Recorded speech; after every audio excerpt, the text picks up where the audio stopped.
IPL தொடர்ல இன்னைக்கு நடக்க இருக்கிற போட்டியில டெல்லி கேபிட்டல்ஸ் அணியை எதிர்கொள்ள இருக்கு மும்பை இந்தியன்ஸ் அணி. இந்த போட்டி டெல்லி அருண் ஜேட்லி மைதானத்துல நடக்க இருக்கு. நடப்பு சீசன்ல டெல்லி ஸ்டேடியத்துல நடந்த 2 போட்டிகளையுமே முதல்ல பேட்டிங் செஞ்ச அணி 200 ரன்களுக்கு மேல அடிச்சு வெற்றி பெற்று இருக்கிறத பார்க்க முடியுது.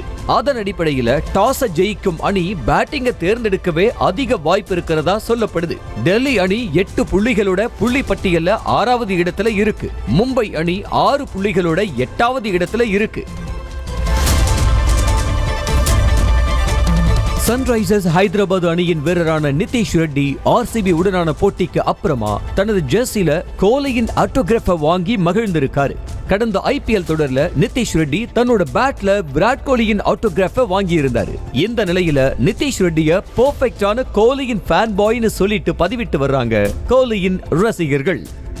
T20 உலக கோப்பைக்கான இந்திய அணியில தேர்வாகிறது தொடர்பா மனம் திறந்து பேசியிருக்காரு இளம் வீரரான சுப்மன் கில். இது தொடர்பா பேசின கில், T20 உலக கோப்பைக்கான அணியில தான் சேர்க்கப்பட்டா சந்தோஷம்னோ, அப்படி என்னைய எடுக்கலனா வீட்ல இருந்து இந்திய அணியை சேர் பண்ணுவேன்னு சொல்லி இருக்காரு. கில்லின் பதில் இப்போ இணையதளங்கள்ல அதிகமா பகிரப்பட்டு வருது. வெஸ்ட் இண்டீஸ் மற்றும் அமெரிக்காவில் நடக்க இருக்கிற T20 உலக கோப்பைக்கான தூதரா முன்னாள் இந்திய வீரரான யுவராஜ் சிங்கை அறிவிச்சிருக்கு ICC.